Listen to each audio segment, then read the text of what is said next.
គុណម្ដាយឧត្តមស្មើគុណព្រះ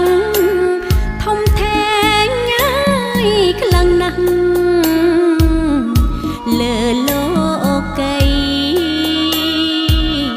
ម្ដាយសួយលំបាកនឿយហត់ពេកក្រៃឲ្យតែមានថ្លៃកូនបានសុខសាន្តគ្រប់កូនប្រុសស្រី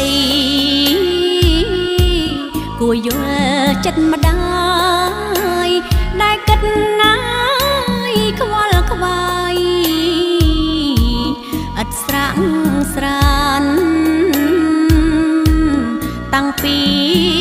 កំណើតលុះធំ